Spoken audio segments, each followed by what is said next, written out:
Okay, so what we are looking at here is in column B, I have put every single one of the slopes you all found in lab, in the Freefall lab. So this is what you got from your trend lines or for the line estimation function. In column C, I put the uncertainties that you got for these slopes, each of the slopes in the line estimation function. And then because it's a little hard to just look at this big old column and it keeps going down, of data, I have actually taken all of these points and made a scatter graph. So here are all of the accelerations that everybody found in class. These error bars, well, they are the uncertainties of each of those accelerations that you all found. So you can see some have very big uncertainties, some have relatively small uncertainties.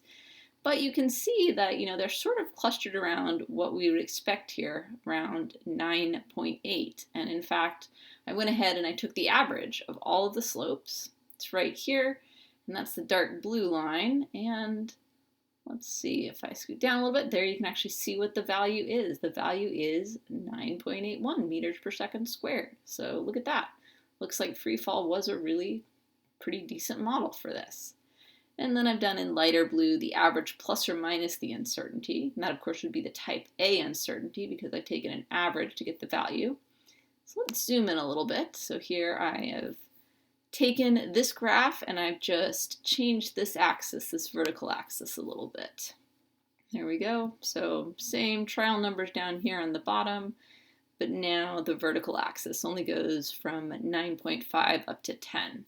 And now you can really see that that average is in fact at 9.81. We've got plus the uncertainty and minus the uncertainty here. And kind of as you'd expect, a lot of the data points fall within that range of the average plus or minus the uncertainty. Some of them fall outside. Some of them, we can see a lot that are falling outside down here, but there of course are many up here as well. You can tell by looking at where the error bars are coming from. And when we look at this, we can tell that even some of these data points with their error bars, like this one, for example, it doesn't agree with our average and the type A uncertainty we've got here. There's no overlap for this point, which is, way down here. Its error bar only comes here, and there's a little air gap between it and the error bar of the uncertainty. There are a couple points like that. There's one, here's another. But again, that's sort of what we would expect. The assumption we make for the type A uncertainty is that it's really only one standard deviation, and then we modify it depending on the number of trials we've got. So some of the things will indeed fall outside. And when we go down and look at the actual numbers, there they are. We have the average value of everything in this column. So I've just averaged it. And then because I've done the average, I've taken the type A uncertainty. If I click on here, you can see that again, I'm taking the standard deviation of all of these numbers, and then I'm dividing by the square root of the count of all those numbers, the square root of the number of trials that we did. And then here, I've got the percent uncertainty using the type A uncertainty. Let's go ahead and just quickly calculate that again. That's equal to the uncertainty divided by the value, and then multiplied by 100 to make it a percent. And so given how many trials we did, we have a less than 1% uncertainty. So that sounds pretty good. Now, of course, what you usually do with this kind of data is maybe you would put it up in a histogram rather than a scatter chart like I've done. So let's do that. So there's my histogram. Guess we better put a title on it. Oops, let's see if I can do this.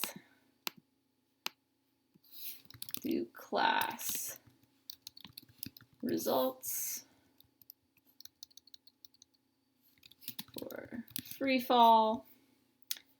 And let's see if we're going to do this. We would probably, well, first of all, we need to change this bin size. That's no good. So let's format the data series. Sort of, we can move the chart over, we can see it all, and instead of doing an auto bin size, so that is the width, sort of this is the minimum value, that's the maximum value. Every single one of these values that lies in between those two numbers get counted up and put in this bin. So it looks like we've got maybe 49 of the values who fall in between here. But let's make the bin width a little bit smaller. Let's put it at, say, 0.1 meter per second. And when we do that, you can see that we get a lot more bins, as you would expect, and the count for each bin goes smaller.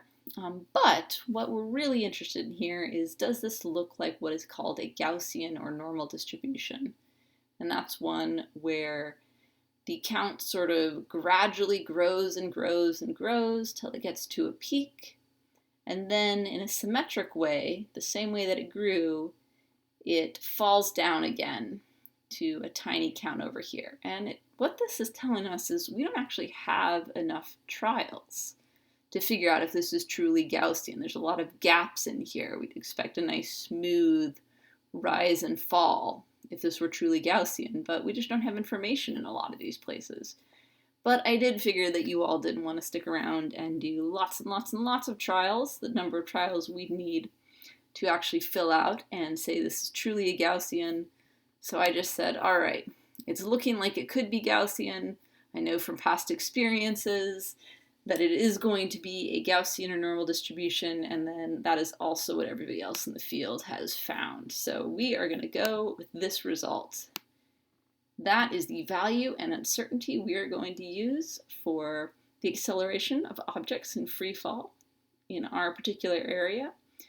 And this also says, well, yes, does this agree with free fall? Does this particular acceleration agree with 9.8 meters per second squared? Indeed it does.